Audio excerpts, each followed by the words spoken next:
papo é esse? Programa de entrevistas da Primeira Igreja Batista em Guapimirim, Rio de Janeiro. Estamos iniciando, novamente aqui o programa de número 180, estudando a Palavra de Deus. E olha, hoje é dia 1º de janeiro de 2026. Quero pedir que você se sinta abraçado, você e a sua família. Desejo que ao longo deste ano você segure na mão de Deus e vai. É igual aquela música que a gente canta. Segura na mão, mas segura mesmo, não sai de perto não, né? Não sai de perto não. Segura na mão de Deus e vai. Que Deus abençoe as lutas, abençoe você no meio das lutas, dos desafios, das provas, e que você seja vitorioso em Cristo Jesus, e que você seja uma ferramenta de Deus para abençoar aquelas pessoas que lhe cercarem, com quem você tiver contato. Então, um grande 2026. Deus abençoe a você, sua casa e tudo que está em torno da sua vida. Olha, hoje nós temos um livro muito especial para a gente conversar, num programa só. É o livro de Tiago, né? Livro de Tiago. Que livro fantástico é aquele, né? E o livro que tem ensinamentos assim práticos para a nossa vida, muitas ideias, muitos temas abordados, e tudo isso num bate-papo aqui com o pastor Hudson Galdino da Silva. Cadê o homem? Aí ele aí, pastor Hudson Galdino da Silva. Pastor, seja muito bem-vindo. Deus abençoe a sua vida, a sua família, a Segunda Igreja Batista em Cabo Frio, onde o irmão está aí há muitos anos. Um grande abraço e uma alegria grande receber novamente o irmão aqui, cooperando com este programa. Quero dizer e informar você que está assistindo que esse programa foi gravado, ele não está sendo ao vivo, mas assim, voltando aqui, pastor Hudson, a palavra está contigo para as primeiras considerações e, mais uma vez, seja muito bem-vindo. Bom dia, boa noite a todos, dependendo do horário que você estiver acompanhando, não é verdade? O programa. É uma alegria, pastor William Corel, meu amigo, companheiro já de tantos anos, que coisa maravilhosa. Muito obrigado pelo carinho, obrigado pela oportunidade, mais uma vez, de poder estar aqui nesse programa. Que papo é esse? Poder compartilhar algo assim muito relevante, precioso, que é conversar em torno da Bíblia, que é a palavra de Deus. Então, eu quero agradecer assim, muito e dizer da alegria de, mais uma vez, poder estar junto com você, meu amigo, meu companheiro. Que coisa maravilhosa. E, mais uma vez, parabéns por essa iniciativa. Esse é o programa 180, é isso que eu... Então, quer dizer, parabéns por essa iniciativa linda, maravilhosa, que não apenas atende a sua membresia, mas que fica aí disponível para todos aqueles que desejarem pela internet, não é verdade? Poderem acompanhar essa relevância pelo fato de estarmos conversando, refletindo sobre a Bíblia, a palavra de Deus, né? A Bíblia é a palavra de Deus, por isso ela é viva e ela é eficaz, conforme a própria palavra diz, né? Então, não se esgota o entendimento da palavra, né? Pastor, eu terminei agora, só em forma de testemunho, eu terminei agora a minha 29ª leitura da Bíblia toda. E todas as vezes que a gente lê esse ano, mais uma vez, todas as vezes que eu leio a Bíblia, textos que eu já li diversas vezes, toca de maneira assim diferente, de maneira significativa, né? Porque é viva a palavra de Deus, a palavra do Senhor.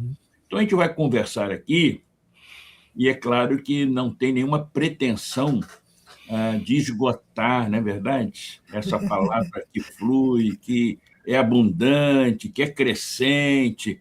É a palavra maravilhosa de Deus para todos nós. Então, é uma alegria poder estar com você. Meu abraço, meu carinho, meu respeito, admiração. E vamos caminhar juntos aí, conversando aí sobre Tiago. Ok.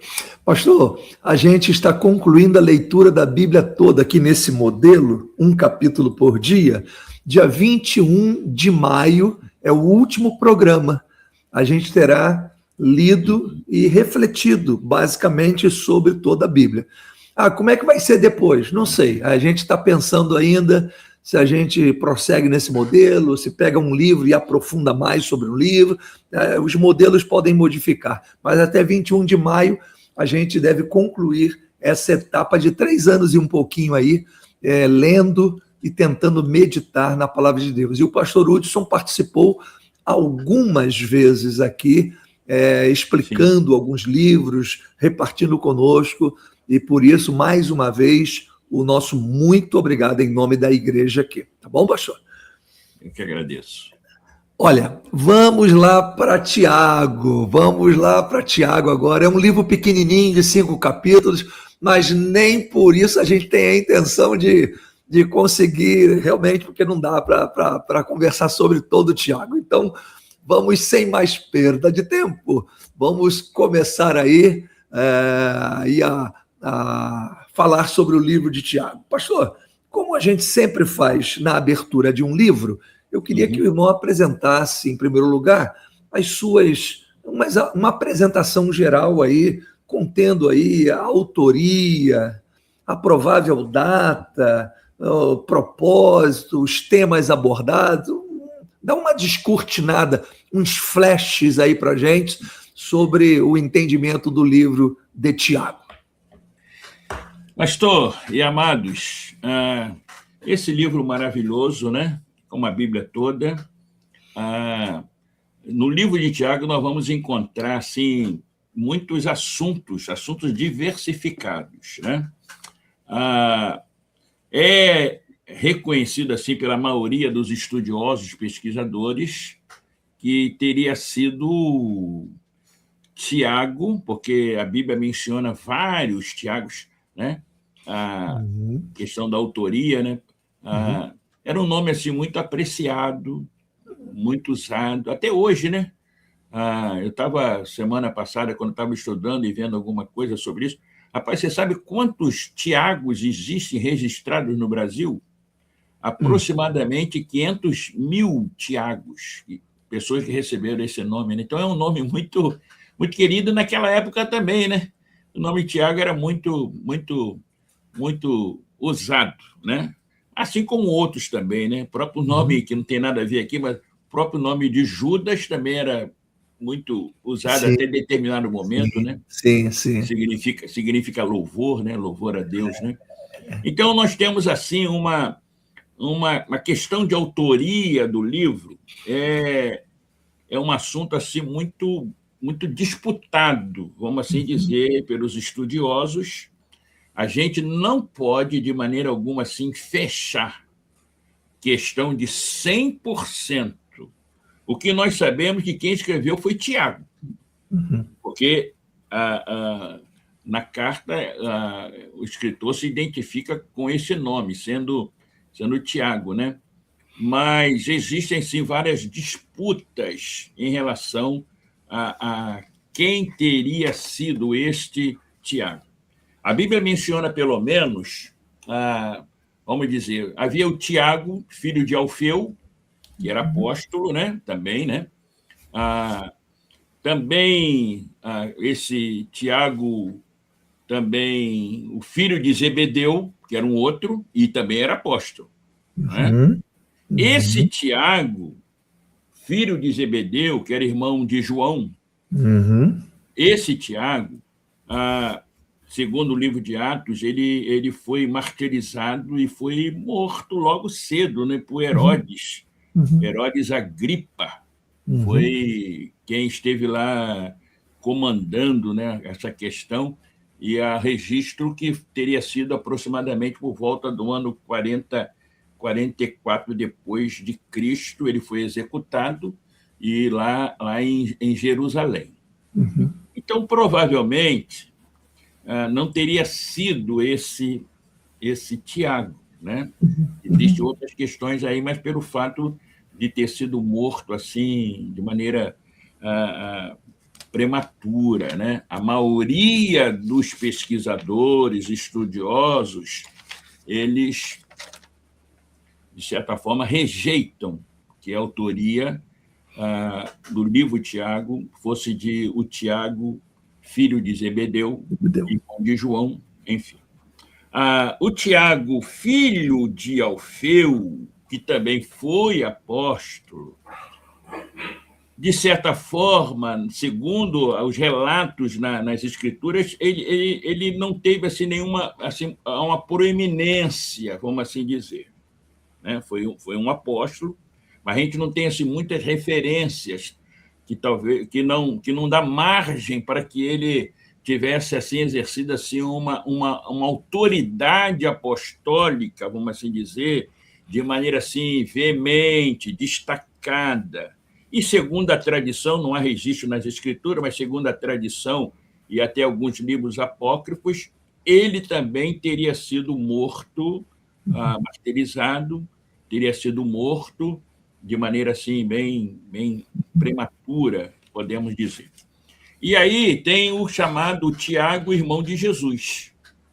Lá em Mateus capítulo 13, nós vamos encontrar a referência, lá a partir do versículo 50, mais ou menos, nós vamos encontrar a referência de que havia um Tiago que era irmão de Jesus. Eu não vou entrar no detalhe sobre essa questão que o pessoal discute, a palavra que é usada, que ele não é isso aí.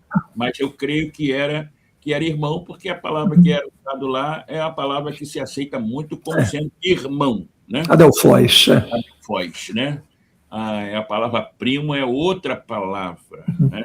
A questão também esse Tiago, irmão de Jesus, segundo o relato lá de João, capítulo 7, ele e os irmãos de Jesus não creram em Jesus durante o ministério terreno de Jesus até a sua morte. Eles não criam, passaram a crer. Essa incredulidade mudou a partir do momento em que Paulo registra lá na primeira carta aos Coríntios que Jesus apareceu no período da ressurreição, naquele período que Jesus ficou aqui na terra ainda, até a sua ascensão, ele teria aparecido ao seu irmão Tiago. E aí, a conversão desse Tiago teria sido, então, a partir desse encontro, né? Esse Tiago, irmão de Jesus, ele se tornou líder, destacado. Paulo faz menção disso. Aliás, Paulo menciona esse Tiago, irmão de Jesus, ele trata Tiago como sendo apóstolo. Ele menciona isso lá no livro de Gálatas, Tiago, irmão de Jesus, o apóstolo. Então, Paulo reconhece, o trata, dá um tratamento a Tiago como sendo. Ele passou a ser o líder da igreja lá em Jerusalém, né? Uma autoridade muito importante em todas as igrejas e, conforme mencionei, ele é tratado como Tiago. Então, Tiago, irmão de Jesus, ele era uma grande autoridade apostólica, né? E aí, o que acontece? Um detalhezinho na carta, ele diz lá, Tiago, servo do Senhor. Ele não dá mais detalhes.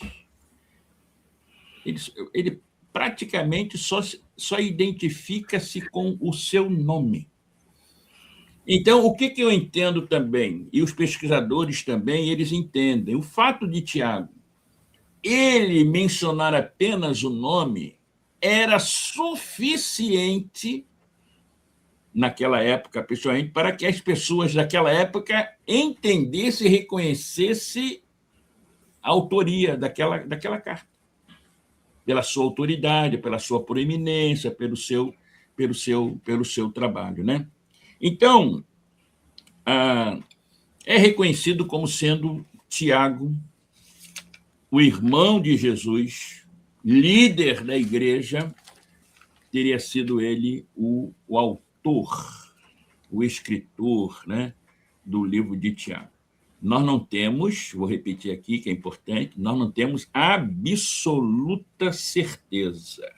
São estudos e algumas evidências, né, que contribuem para o reconhecimento do Tiago, irmão de Jesus, como centro. E aí, que essa carta foi uma carta muito debatida, discutida, para entrar no cano, para ser reconhecida como, enfim, né? Mas a partir do terceiro século, quando foi reconhecido e entrou no cano e muito aceita a carta, a partir daí, ela é mencionada na história de muitas vezes como sendo de autoria de Tiago, o irmão comum de Jesus. Eu, particularmente, eu sigo essa linha e essa aceitação de que teria sido, repito, sem termos absoluta certeza. É importante, mas mais do que a importância de quem escreveu, é aquilo que foi escrito. Ok? Ok. Muito bem. Vai. Não, pode ir. Então, pastor, deixa eu falar para o irmão o seguinte também. Pastor, o irmão discorreu sobre a autoria. Uhum. Eu já ouvi dizer, a gente vai lendo aqui e tal, que é provável que essa epístola tenha sido um dos primeiros documentos do Novo Testamento a ser produzido. O irmão compartilha desse pensamento? Sim, eu compartilho de que a carta de Tiago foi, e provavelmente, o primeiro livro escrito do Novo Testamento, provavelmente, né? Aceita-se que provavelmente foi lá a partir do ano 44, 45, 40, até 49 que teria sido escrito, até porque uma das evidências, uma das questões é que Tiago, aceitando a autoria de Tiago, que era líder em Jerusalém, pastor da igreja de Jerusalém, que liderou aquele concílio de igrejas.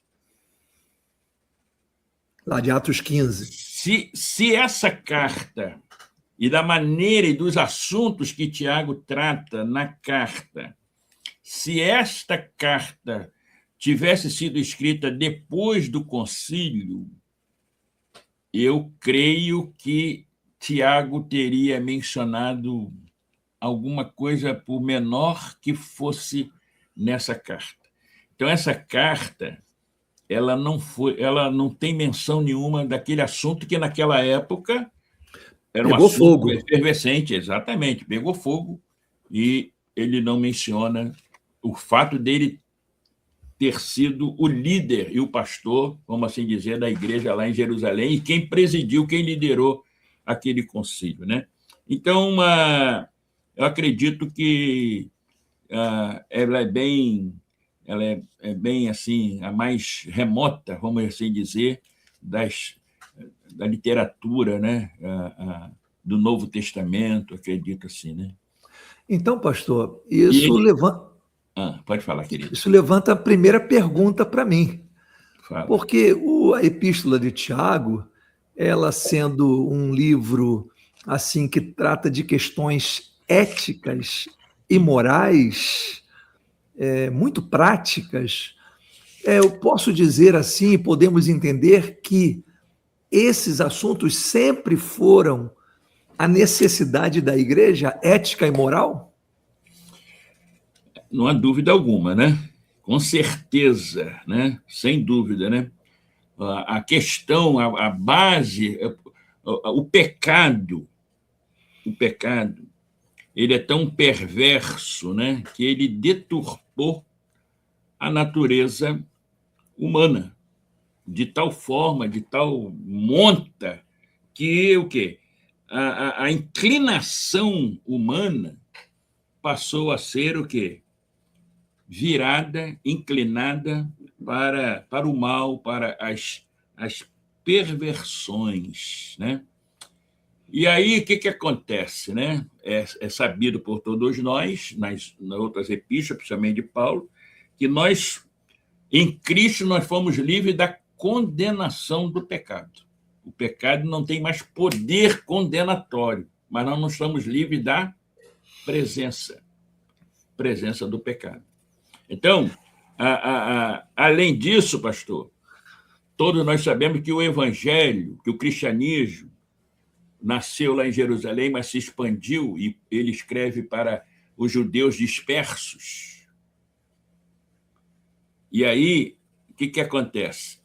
O contexto dessas pessoas que estavam dispersas pela Ásia e outras regiões era um contexto pagão, era um contexto perverso, era um contexto de práticas absurdas.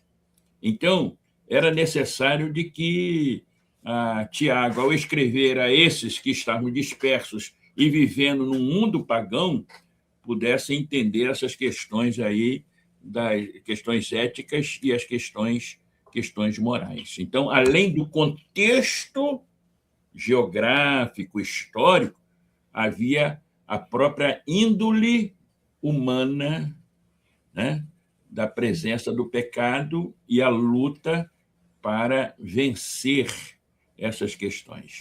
Ok. O irmão esbarrou numa questão assim muito bacana aí, que a gente vai tocar ainda no primeiro capítulo, mas eu vou deixar essa pergunta um pouquinho mais para frente. No primeiro capítulo, a primeira coisa que me chamou a atenção, lendo essa epístola, foi o versículo 3. Meus irmãos, tende grande alegria quando cairdes em várias tentações. Pastor, em que sentido alegria em ser tentado? Porque ser tentado não é um negócio bom não, pastor. Mas em que sentido Tiago está falando? Tem de grandes alegrias em serem provados, cairdes em várias tentações. Não cometer o pecado, mas ser tentado, no caso aí. Em que consiste essa alegria? Deixa eu te dizer uma coisa. Eu costumo fazer uma diferença entre ser provado e ser tentado. Okay. Ainda que a palavra seja até a mesma palavra que é usada. Mas a diferença é em que sentido? A diferença na origem e no propósito. Ou seja, quando é ação do diabo, então a origem é o mal. E qual é o propósito? O propósito é levar o pecado, a desgraça, tudo isso. Quando a origem é Deus provando, então tem a origem divina, o propósito é o amadurecimento da fé e o aprendizado na perseverança. Então, eu entendo que a alegria está nessa provação que tem a origem em Deus, que já estabeleceu o propósito de passarmos pelas provações, as aflições, para o amadurecimento da nossa fé e para a questão da perseverança. Então, aí, quando eu entendo provações, origem, Deus, propósito, perseverança, eu sinto alegria na origem e sinto alegria no propósito, ainda que eu possa não sentir tantas alegrias no processo das provações. Ok? Muito bom, muito bom. Agora sim, pastor, a gente pode ir para a questão que o irmão já esbarrou nela. Porque a questão no capítulo 1, que vai tratar novamente de tentação, o versículo 13, ninguém sendo tentado, diga, de Deus sou tentado, porque Deus não pode ser tentado pelo mal e ninguém tenta. mas cada um é tentado quando atraído e engodado pela sua própria concupiscência. A minha questão é a seguinte, pastor. O crente foi redimido por Cristo Jesus. O crente pode ter vontade de pecar ainda? Afinal de contas, a justificação fez o quê na vida do crente? O que a justificação faz e o que ela não faz na vida do crente? Desembrulha esse pacote aí para gente, por favor. Rapaz, você amarrou muito esse pacote para desamarrar. Mas deixa eu tentar dar uns lances aqui sobre essa temática que você levantou, muito, muito legal, muito boa, muito importante, relevante. Eu entendo que não é normal o crente sentir vontade de pecar. Vontade em si, não é normal, né? O crente não está livre de pecar, mas ele sentir desejo, vontade de pecar, né, é diferente. Porque o crente, quando peca, ele sente tristeza por ter pecado. O Espírito Santo de Deus promove no crente a tristeza do arrependimento. Né? Tristeza do arrependimento, né? Então, a vontade em si, porque o que é vontade? Vontade é um desejo, é um anseio, é um impulso, é uma busca. Desejo. Eu desejo alguma coisa, eu busco aquilo, eu foco naquilo, tem desejo daquilo. Então, o desejar em si, a busca pelo pecado não é normal na vida do crente. Se ele tem muita vontade, ou ele tem desejo de pecar, tem alguma coisa aí que precisa ser bem avaliada, bem tratada. Não quer dizer que o crente não peque. Já falei sobre isso, né? Aí, o que acontece? Nós fomos redimidos. E aí entra a questão que você mencionou da justificação. O que a justificação faz e o que a justificação, então, não faz? A justificação, ela nos coloca, pastor, numa nova posição diante de Deus. A justificação, ela não nos torna inocentes. É um equívoco. Nós não nos tornamos inocentes, mas Deus nos trata como se justo nós fôssemos, por um ato gracioso dele. Eu não me torno inocente, mas Deus, ele, pelo ato gracioso, ele me trata como se inocente eu fosse, mesmo não sendo. Isso é graça. Isso é um ato gracioso de Deus. Deus não mudou o seu padrão de justiça com isso. Não. O padrão de justiça de Deus continua o mesmo. Só que aquilo que pesava sobre mim, ele, no mesmo padrão de justiça, fez com que isso pesasse sobre o seu filho Jesus. Então, Deus, ele nos trata como justos. Nos trata como sem pecado. Isso é justificação. Ele nos trata como pecado, sem pecado. Porque aquilo que pesava sobre mim caiu sobre o nosso Salvador, sobre Jesus. Então, a justificação opera em nós e nós não deixamos de sermos pecadores.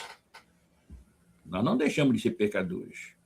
Mas nós somos tratados por Deus como se não fôssemos. Como se não fôssemos. Isso que é a justificação. E aí, o que a justificação, então, não faz? A justificação não nos torna santos. Não nos torna santos. Deus nos vê sem pecado. Ele trata-nos como sem pecado, mas nós continuamos sendo pecadores, razão porque vivemos sob a graça, tratados por Deus como se pecados nós não tivéssemos, mas mesmo continuando sendo pecadores, vivemos então, né, numa etapa da salvação que faz parte, que é o processo da santificação na nossa vida. É mais ou menos isso aí. Não, Não sei se eu amarrei mais um embrulho. o irmão não vai se livrar tão fácil assim, não. Pera aí. Vamos voltar uma questão aí. Volta. Quando a gente olha, vamos pensar só em exemplos bíblicos. Vamos pensar em Adão. Vamos pensar em Davi. Vamos pensar em Pedro. Tá bom? Vamos pensar só nesses três.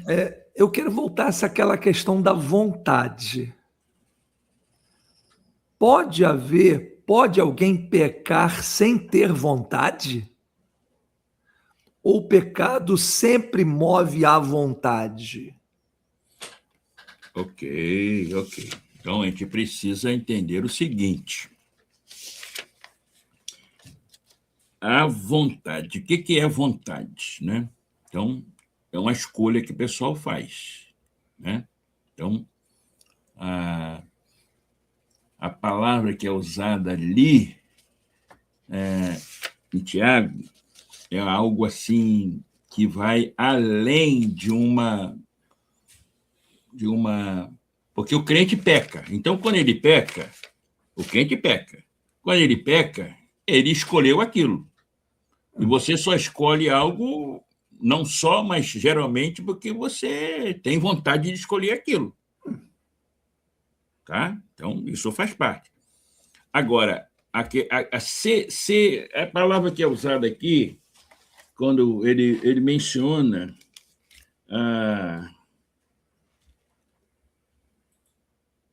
de Deus, sendo tentado, ninguém cobiça, diga. né? Cada um é tentado pela sua própria cobiça. Isso. Quando esta o atrai e o seduz. Você vê que há um não é simplesmente uma queda, uma escolha inconsequente, mas é algo trabalhado, né? A cobiça, depois de haver concebido, dá luz o pecado, e o pecado, uma vez consumado, gera morte. Então, é a questão de uma escolha, uma decisão, e algo que ele é engodado, ele vai alimentando. Então, é uma questão aí. Então, não é simplesmente uma escolha. Eu escolhi, eu decidi e acabou. Mas é algo que ele vai trabalhando, ele vai desenvolvendo um gosto por aquilo. Vem através de uma luta. Isso, uma luta, que é desenvolvida, mas essa luta, ele vai dando lugar, ele vai alimentando, ele vai desenvolvendo aquela vontade. Em vez de reprimir, vamos assim dizer, ele vai alimentando essa vontade. Ok. Vai alimentando essa vontade. Tá? É mais ou menos isso aí. Porque quando o irmão excluiu a palavra vontade do pecado do crente, aí eu fiquei sem referência. Bom, então o crente peca por quê? Né? Por isso que eu queria ouvir mais sobre a sua noção aí. Okay. A vontade que a gente exclui da vida do crente em relação ao pecado é aquele... Ele alimentar isso. Sim, né? Ele está alimentando, ele está alimentando esse impulso. Se ele trabalha, se ele quer, se ele está alimentando aquilo, ele sabe daquela sua fraqueza, ele vai alimentando isso. Isso aí não é normal na vida do crente. A vida do crente é ele trabalhar contra isso, não que isso não esteja presente, não que isso não possa existir, mas o crente não pode alimentar esse desejo. Porque o homem convertido, ele não perdeu a sua natureza decaída. Não. Ou perdeu, pastor? Não. Não, ok. Não perdeu. Ok. Perdeu. Ele continua tendo a natureza decaída, que por causa disso, essas lutas entre a vontade de Deus, a nova natureza, e a velha natureza, o velho homem, de vez em quando elas vão se chocar. Okay. Mas o fato da conversão faz com que ele perceba, reconheça esse conflito, ele reconhece esse conflito, ele entende a gravidade do conflito, ele percebe a possibilidade de ser como que vencido pelo esse conflito, mas o espírito, porque a natureza pecaminosa, corrompida, que ele não deixou de ter, mas ele agora tem o Espírito Santo de Deus na vida dele, que sinaliza, que mostra, que aponta, que convence, que faz tudo isso. Ele não está mais sozinho nesse conflito. Por isso que ele não pode, não é normal ele alimentar esse tipo de desejo. Sim. Ok? Ok. Pastor, diga. Eu, por mim, ficava aqui no capítulo 1 só, entendeu? É maravilhoso. É maravilhoso, não é não? Que tem coisa para desembrulhar aqui, mas não dá. Olha só do versículo 19 ao 27, rapaz, tem tanta coisa aqui que eu nem produzi uma pergunta em si. Mas eu queria que o irmão, nesse trecho aí, selecionasse alguma coisa que lhe chama mais atenção para repartir conosco, do verso 19 ao verso 27, porque tem muitas recomendações aqui, né?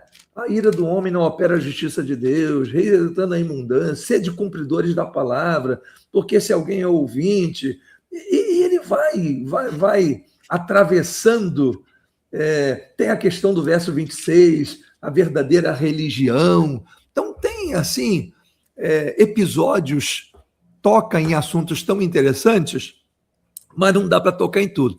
O irmão gostaria de destacar algum aspecto aqui nesse trecho, ou podemos ir para o capítulo 2? Diz aí para mim. Podemos fazer alguns destaques aqui. Realmente, o livro de Tiago, ele apresenta, assim, uma infinidade de assuntos. Não é verdade? Bem misturados, vamos assim dizer. Ele fala de um assunto, fala de outro, são muitos assuntos, né? Um destaque aqui, que a partir do versículo 18, você mencionou 19, mas a partir do 18, então, ele faz uma transição do assunto de provação, e aí ele faz uma transição para o assunto palavra, né? Palavra de Deus, né? A questão aqui, e uma coisa que a gente pode destacar, que é importante também, já falando sobre a questão da importância da palavra, né? A palavra de Deus, e aqui, pelo menos, mencionado aqui há 3 figuras sobre a questão da palavra, né? A palavra de Deus, a palavra da verdade, como um germe da vida, né? Como o iniciante da vida, a palavra de Deus como uma semente, como uma raiz, como um enxerto, vamos assim dizer. E um destaque maior aqui que eu quero fazer é a palavra de Deus como um espelho. Acho que isso aqui é um destaque aqui, porque o que Tiago está dizendo aqui e faz parte do bojo dos assuntos, né?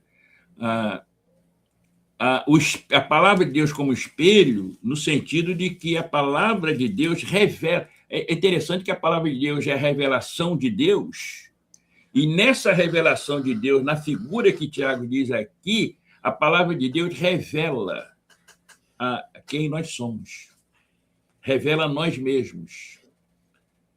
A palavra de Deus é que traz revelação daquilo que nós somos. Todas as ciências humanas hoje, a sociologia, a filosofia, a psicologia, essas questões que querem tratar sobre o homem, sobre o ser humano, o ser em si, são irrelevantes, são úteis até.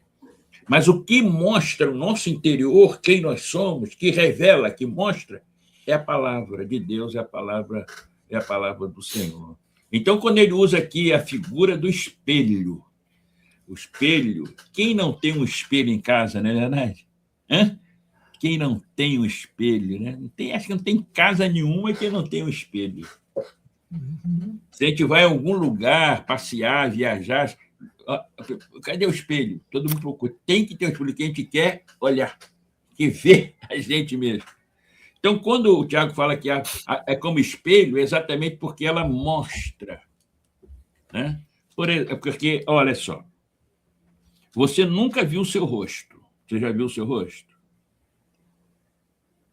Eu posso me esforçar aqui assim, ó. Vou ver aqui um pouco do meu nariz, meu olho, eu nunca vi. Eu só vejo o reflexo, conforme eu estou vendo aqui agora.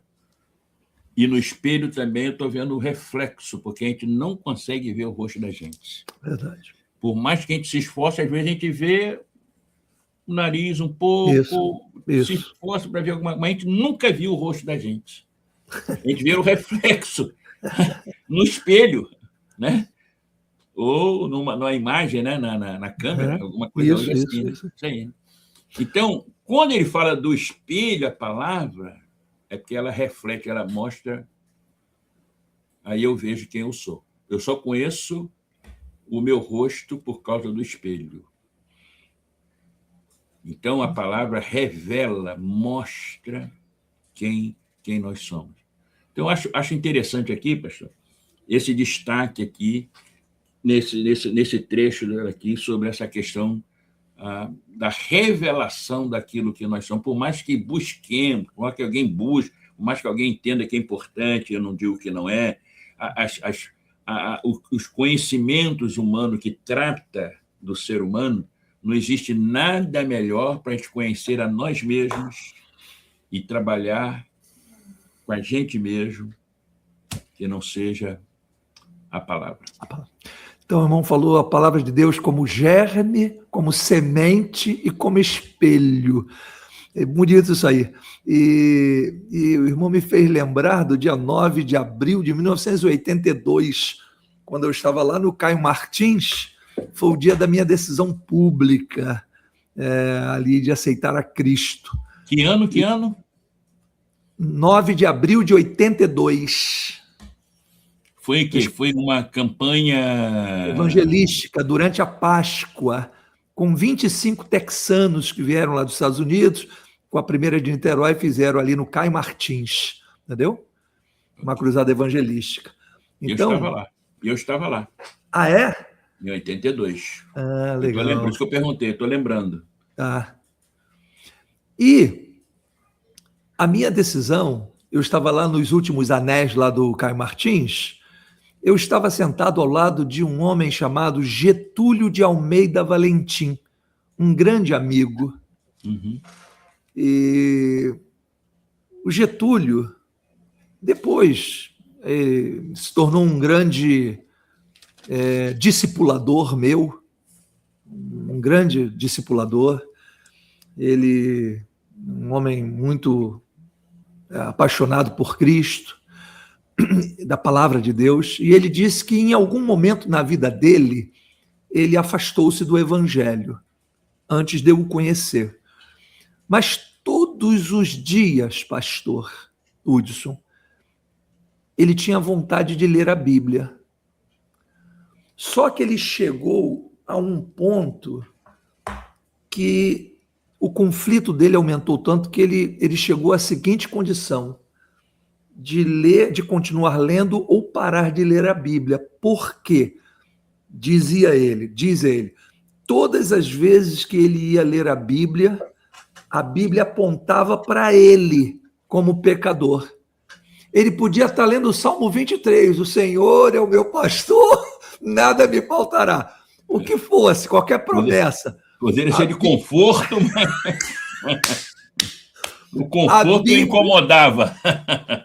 Apontava para ele e dizia: você precisa de igreja, você está fora. E ele chegou à conclusão do seguinte: ou eu retorno para Cristo, ou eu abandono a Bíblia. Uhum. E aí ele tomou a primeira decisão, voltou para Cristo. Então, essa palavra como espelho na vida dele funcionou exatamente como o irmão acabou de apresentar aí, por isso lembrei dele, entendeu? Uhum. Muito legal, muito bom, muita boa experiência, né? Muito bacana. Pastor, vamos para o capítulo 2. Pastor, eu vou perguntar logo de saída o seguinte: é sério mesmo isso aqui? Havia discriminação na igreja primitiva, pastor? Hein, a igreja nascente? Eu estou entendendo certo? Está entendendo certo. A questão da acepção, discriminação, é algo muito presente na vida do ser humano. Por mais que alguém queira mascarar, a discriminação sempre esteve presente na vida humana e não menos na comunidade cristã, na igreja primitiva. Que às vezes também, pastor, uma coisa que me chama a atenção às vezes, em alguns aspectos, e às vezes eu vejo assim, nós temos que voltar à igreja primitiva. Aí eu falo assim, não faz negócio. Voltar para onde? E voltar, você imagina Ananias e Safira. Então... É uma ideia de que a igreja era perfeita, né, pastor? Exatamente. Isso aí é um equívoco. Vamos voltar ao que era a igreja primitiva. Isso aí é um equívoco. Então, a discriminação estava presente na igreja primitiva, sim, né? Porque esse comportamento está enraizado na vida e no relacionamento humano. Razão porque Tiago fazia essa exortação, né? Deixem de fazer o que vocês estão fazendo, né? Não tomando como base. Por que é acepção e discriminação? É quando a gente toma como base o quê? O exterior. Se a gente entrar num salão,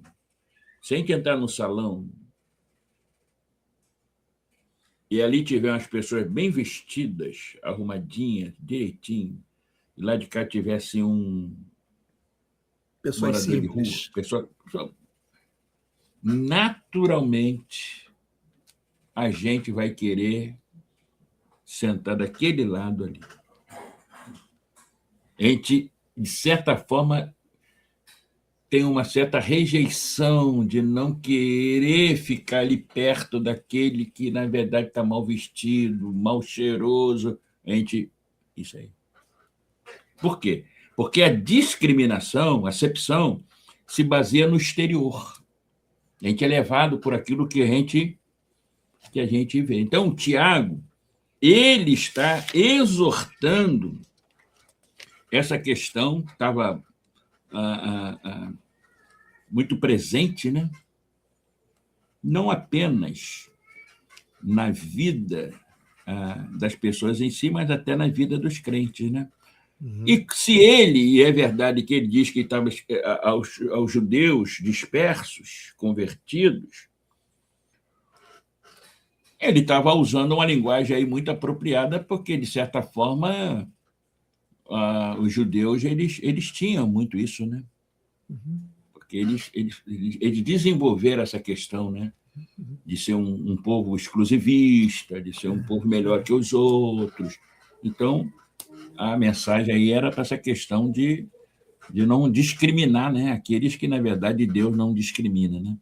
Então, está presente, pastor, lá, e sempre esteve presente, porque se tem algo que o pecado trouxe, carrega na vida do ser humano, é essa questão da discriminação, Ok, da pastor. acepção. E aí é uma exortação para a gente estar vigilante quanto a isso, né? E não basear nossas escolhas, que isso é muito difícil, mas não basear nossas escolhas naquilo que simplesmente a gente vê nas questões exteriores.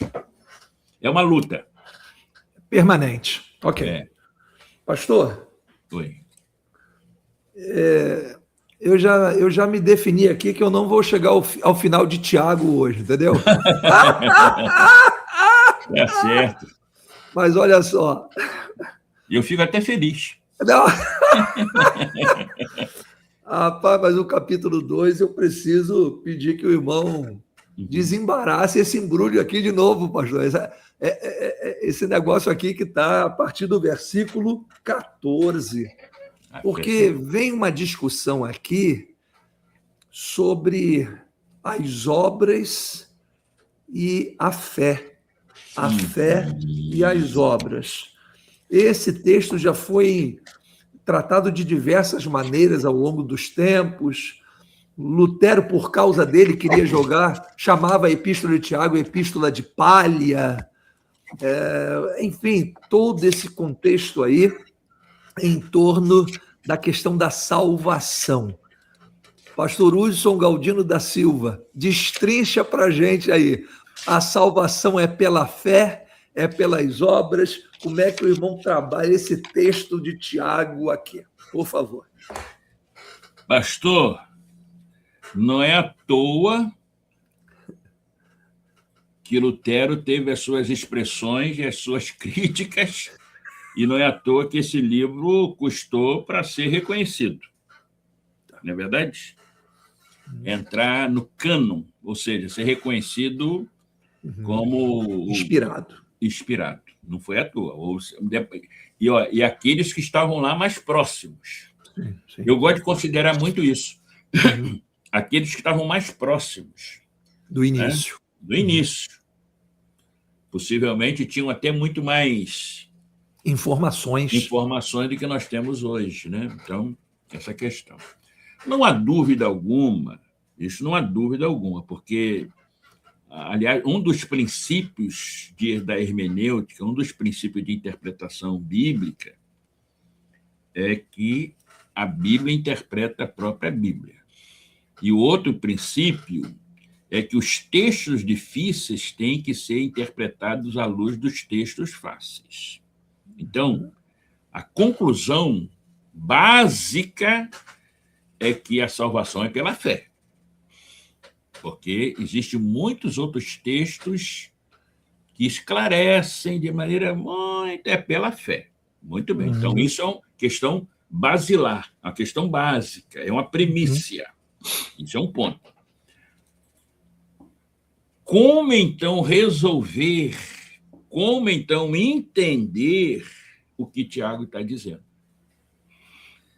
Então, baseado naquilo que eu já tenho como informação bíblica sobre o tema de salvação, eu já entendo perfeitamente que Tiago não está descartando a fé como fundamento da salvação. Não é isso que ele está dizendo. Porque não existe contradição na palavra. A palavra não tem contradição. A palavra tem textos que precisam ser bem conciliados, entendidos. Harmonizados. Harmonizados, certo? O que Tiago está dizendo aqui, no meu entendimento, que é um texto realmente não é fácil de se entender, assim, mas baseado nesses aspectos preliminares que eu mencionei, Tiago está colocando a questão de uma fé que precisa ser uma fé prática, vamos assim dizer, né? Uma fé que que evidencia frutos, não uma fé simplesmente especulativa, não uma fé oca, vazia, conceitual, mas uma fé que é algo que traz vida. E essa vida que ele menciona dessa fé, não estou me referindo à vida eterna, estou dizendo a frutificação dessa fé no relacionamento, porque a gente vai perceber o contexto todo de Tiago, é relacionamento. Uhum. Ele está tratando que a carta de Tiago, a epístola, não é necessariamente um tratado doutrinário teológico, é um tratado ético, de comportamento. Razão porque ele inclui essa questão das obras relacionadas à fé, para que aquele que professa a fé em Cristo Jesus, ele tenha uma vida frutífera, ele tenha uma vida que exista evidências nesse relacionamento que é um dos propósitos da epístola de Tiago. Então, a salvação é pela fé, porque a Bíblia menciona, e Tiago não descarta isso, mas ele quer dar um detalhe a essa fé no relacionamento humano, que eu preciso, expressei a minha fé em Cristo para a salvação, essa fé precisa ser evidenciada na maneira como eu faço, na maneira como eu lido, na maneira como eu trato, nas questões éticas da minha vida, nessa questão toda aí, né?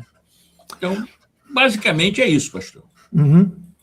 Pastor, eu poderia dizer que, vê se o irmão concorda com esse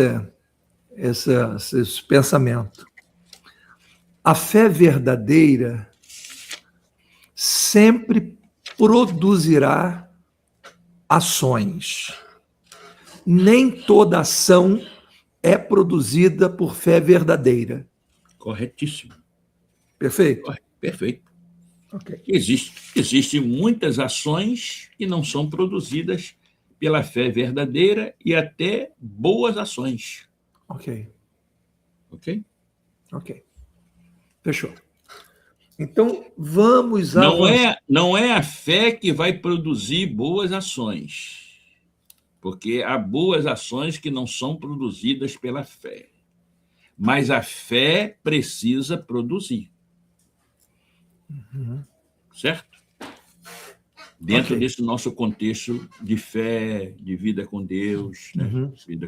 Então, Tiago, que desenvolve na sua epístola muito essa questão de relacionamento, questões éticas, ele menciona essa questão da fé, uma fé visível, uma fé que não pode ser somente subjetiva, ainda que sendo, mas essa fé que é subjetiva, ela precisa se tornar objetiva, ela precisa ser reconhecida também pelos nossos atos. Pastor, poderia, assim, antes de passar para o capítulo 3, só para fechar aqui, dentro daquilo que o irmão já falou, na apresentação do livro, se Tiago, irmão de Jesus, foi o autor da epístola, dirigente da igreja de Jerusalém, é muito provável que esse livro tenha sido escrito antes do acontecimento de Atos 15, porque senão é provável que ele tivesse uma redação um pouco diferenciada, impulsionado pelas decisões de Atos 15. Sim, com certeza, né? Porque ali a igreja começou a viver ali essa questão de práticas, né, judaicas no contexto do cristianismo, né, os chamados judaizantes até, né? Paulo até que depois produz a carta aos Gálatas sobre essa questão. Então, a igreja estava se desenvolvendo e o nascedouro dela foi no contexto judaico, né?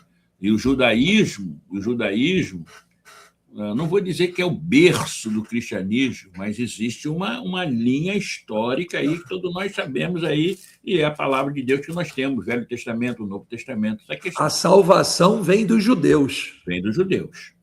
Então, e ela prometida, desde o início, o livro de Gênesis, os livros vão mencionando, os profetas e tudo mais. Então, esse nascedouro do cristianismo, um rompimento com questões que eram ensinadas, eram valorizadas, eram praticadas, eram essenciais na expressão da fé judaica, era algo assim que não pode, de maneira alguma, na maneira de ver, de receber crítica.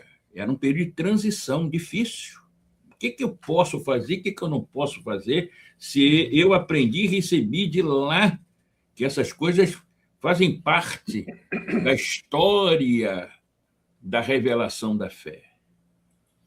Então, foi um momento assim muito, muito, muito difícil, a ponto de chegaram à conclusão de excluírem algumas coisas, mas outras permanecerem. Então, de maneira gradativa. Então, aquele concílio em Jerusalém, em Atos capítulo 15, teve influência forte, não na vida de Tiago apenas, mas na vida de Paulo, de todos os escritores do Novo Testamento, né? Assim, a pergunta que eu fiz para o irmão, até provocativa, a pergunta assim puramente humana, né? Assim, do ponto de vista humano, porque uma vez que Tiago é palavra de Deus, ela poderia ter sido escrita depois e ter o mesmo conteúdo, porque ela se harmoniza normalmente, né? Então, mas foi só uma provocação. Pastor, indo para o capítulo 3, rapaz, olha só, o capítulo 3, ele preocupa-se basicamente com o falar humano, a palavra, né? A importância do falar e tal. Eu fui olhar lá no livro de Provérbios, e que o irmão é especialista em Provérbios, lá fala mais de 90 vezes, pastor, em língua, boca, lábios. Isaías diz também que os seus lábios foram tocados pelos anjos de Deus, aquela experiência que ele teve. Tiago aqui fala sobre a fala. Afinal de contas, pastor, o que há com a fala humana? Desembrulha também mais esse pacote aí.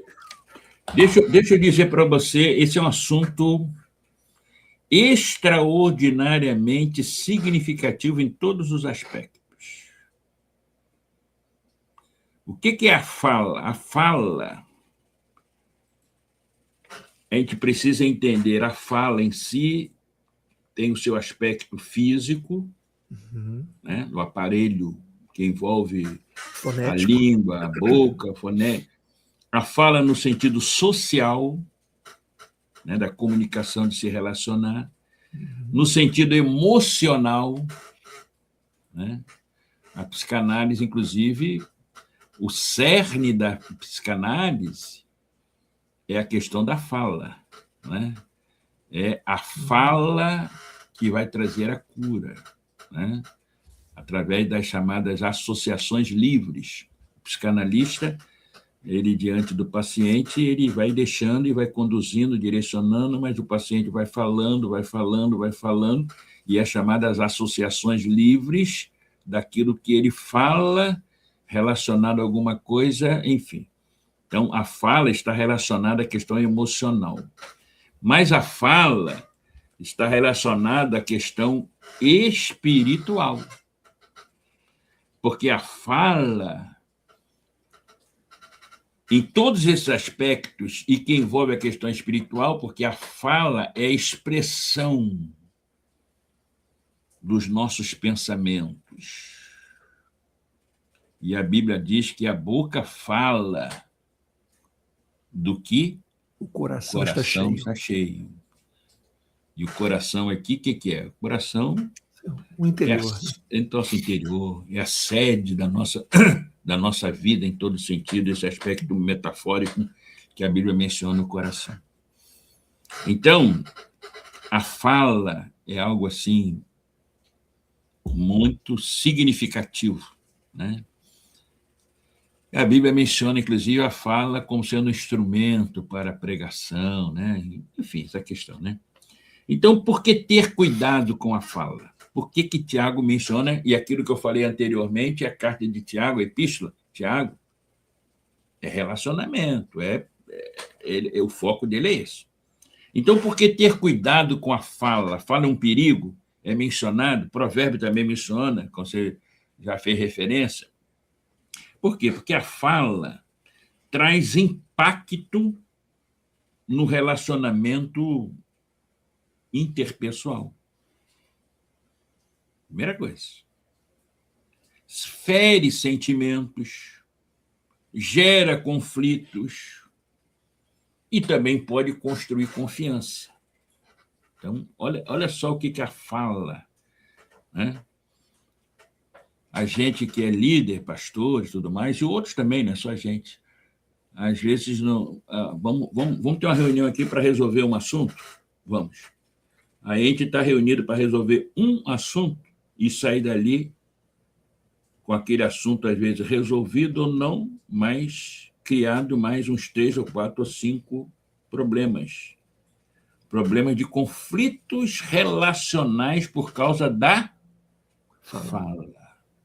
Uma palavra mal colocada. O assunto não era aquele, mas uma palavra mal colocada, uma frase, uma verdade que às vezes não era para ser colocada naquele momento, naquela, enfim. Tem gente que diz, não, fui lá e falei umas verdades, né? Uma verdade. Baseado nessas verdades. Pega fogo, né? Pega fogo. Aí você reúne para tratar de um assunto, sai dali com 10 outros. Está entendendo? Então, o cuidado com a fala, cuidado com a boca, cuidado com a língua, né? Então, a fala é realmente algo assim muito complexo, difícil e, de maneira sábia, a Bíblia trata sobre essa questão da boca, da fala, da língua, do que falar. A Bíblia trata muito sobre isso. Pode perceber que nós temos um vasto ensinamento sobre essa questão, exatamente porque é um processo complexo que envolve, então, a questão física, mas não é só física, né? O aparelho da fala, mas uma questão social, porque gera questões no relacionamento, questão emocional e espiritual, porque é uma expressão, é a maneira de se expressar aquilo que está na nossa alma, no nosso coração e na nossa vida. Pastor? Então, Tiago sabiamente, ele incluiu aí algumas exortações, algumas advertências aí sobre essa questão da língua, da fala, da palavra, né?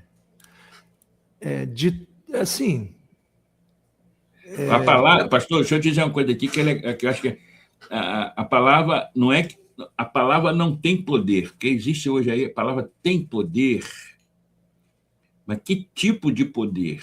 A palavra, ela tem uma influência forte.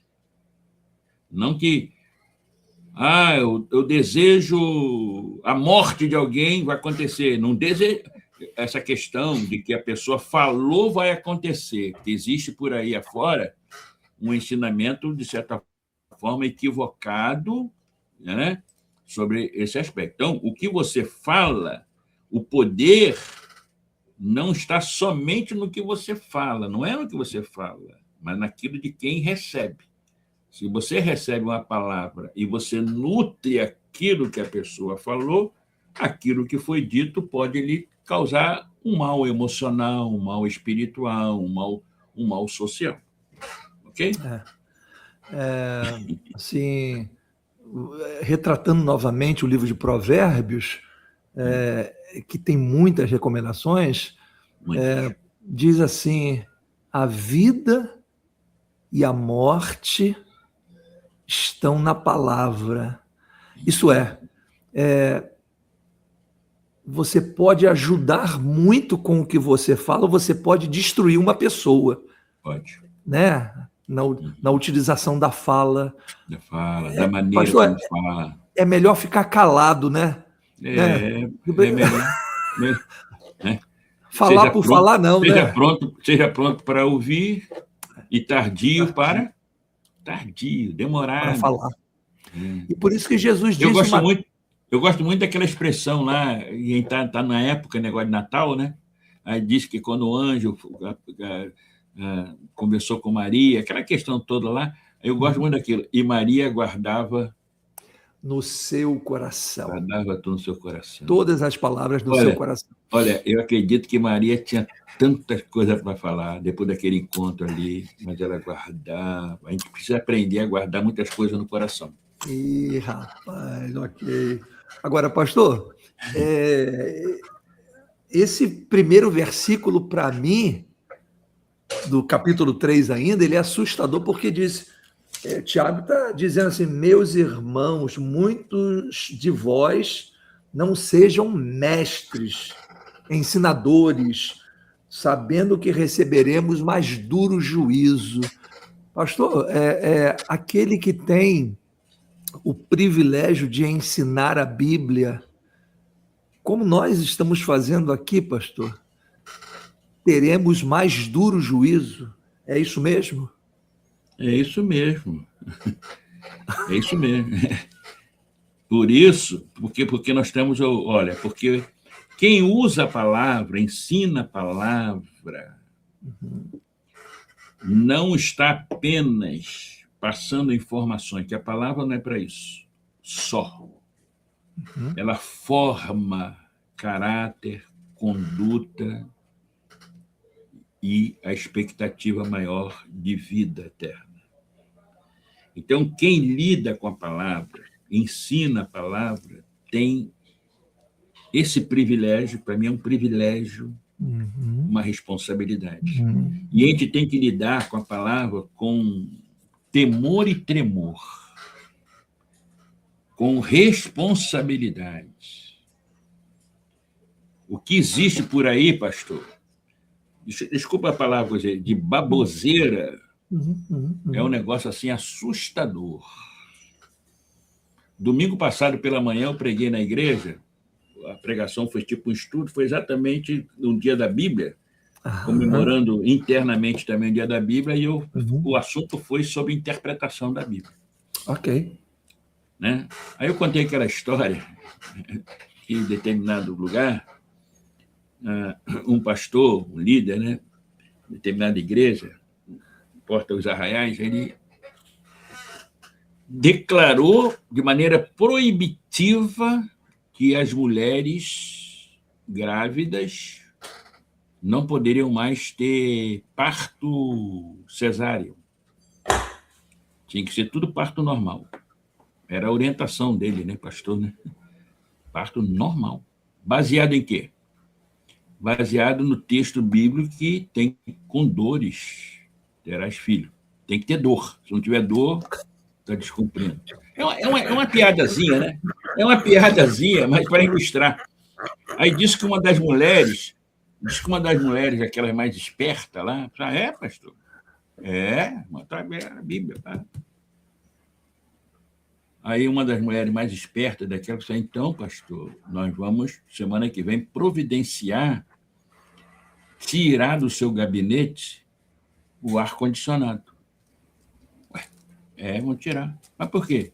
Não, porque lá no mesmo texto diz... No suor. No suor. Então, só ficar lá no gabinete, mas suando. Suando.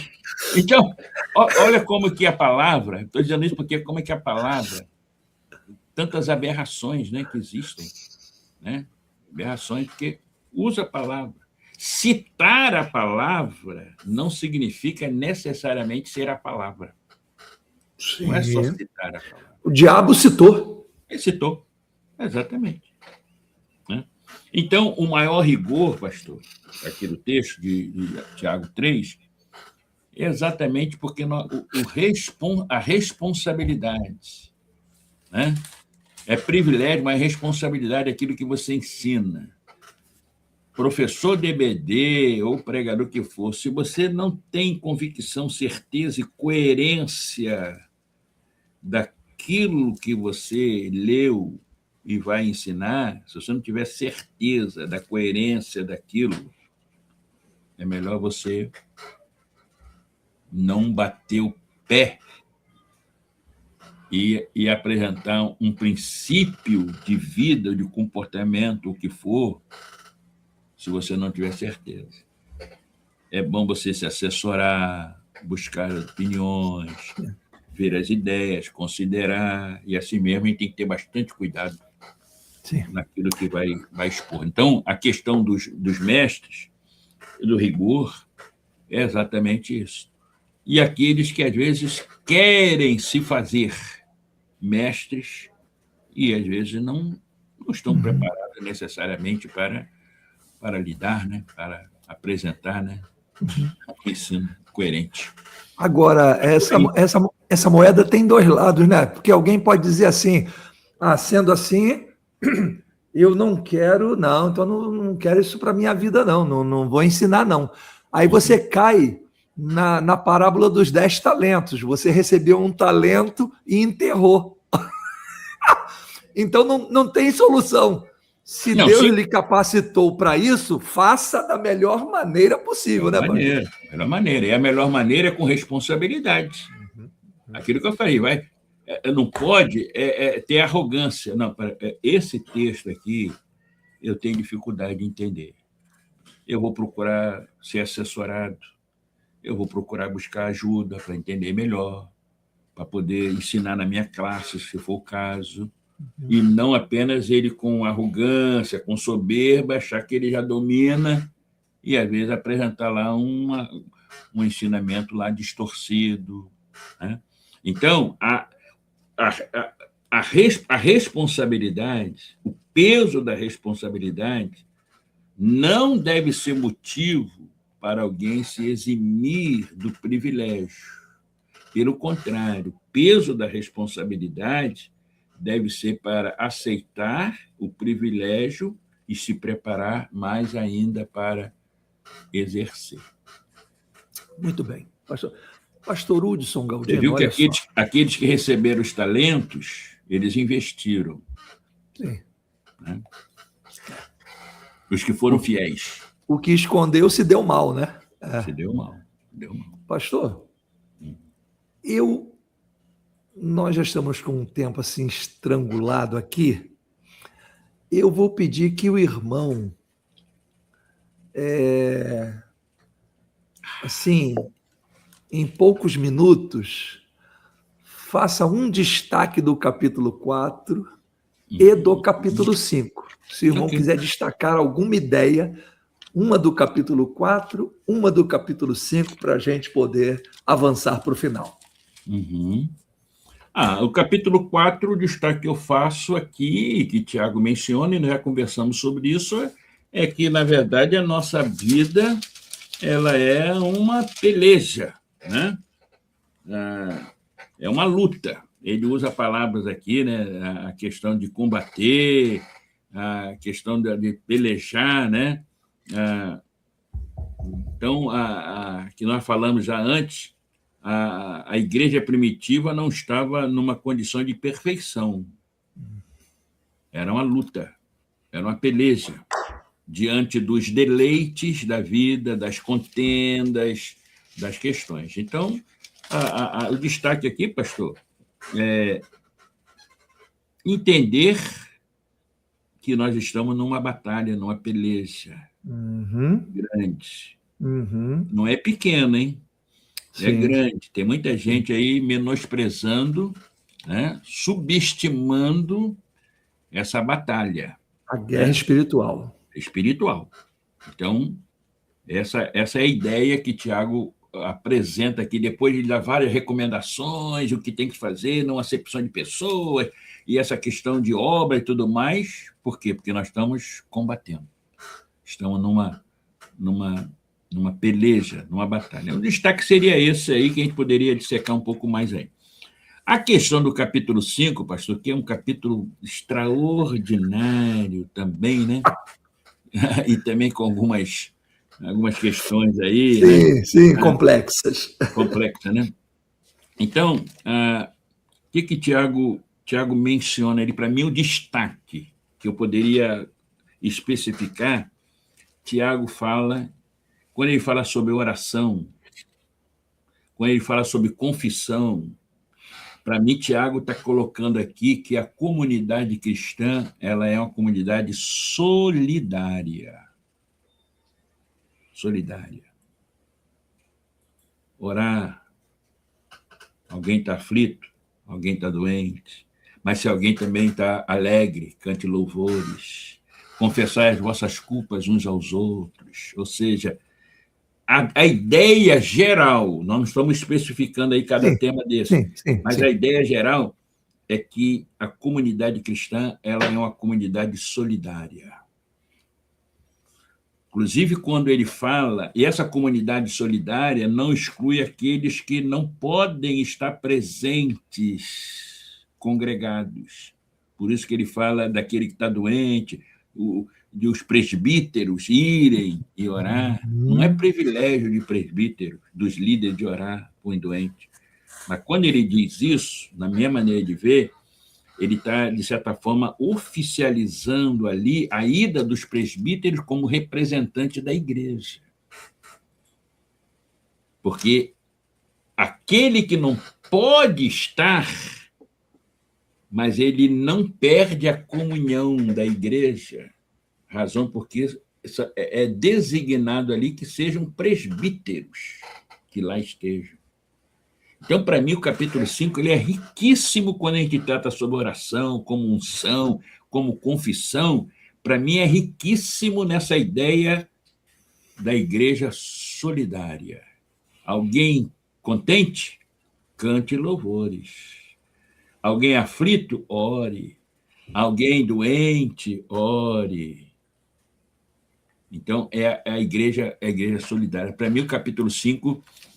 o grande destaque do capítulo, nos detalhes que ele menciona ali, é viver esse aspecto solidário na fé, solidário na igreja em si. Né? Então, para mim, seria o destaque do capítulo 5, sem entrar em detalhes, pontos aí, que a gente não tem como, mas é a importância da igreja ser solidária. Ser alegre com quem está alegre, chorar com quem está chorando, orar por aqueles que precisam, e aqueles que, por motivo de enfermidade, não podem estar congregados, isso não significa que essas pessoas estejam excluídas de uma comunhão solidária também da igreja. Ok, meu amigo? Pastor Hudson Galdino da Silva, uau! Muito obrigado mesmo aí por repartir conosco aí suas experiências, suas compreensões que o irmão acumulou ao longo da sua jornada ministerial, da sua vivência em Cristo Jesus. Deus abençoe, tem sido muito preciosa para a gente essa partilha que o irmão tem feito com a Igreja de Cristo Jesus. Então, a gente gostaria de deixar aqui um abraço, um agradecimento ao irmão, à família, e muito sucesso aí na jornada aí de 2026 com a Segunda Igreja Batista em Cabo Frio. Eu quero, nessa oportunidade, lhe devolver a palavra e vou pedir que o irmão ore ao Senhor Deus, encerrando a nossa programação aqui. E você já sabe, você que está assistindo esse programa, este programa aqui está sendo gravado, ele foi gravado, não é ao vivo. Hoje é dia 1º de janeiro, então seria mais complexo mobilizar tantas pessoas para a gente poder realizá-lo ao vivo. Pastor Hudson Galdino, a palavra está com o irmão e muito obrigado mais uma vez.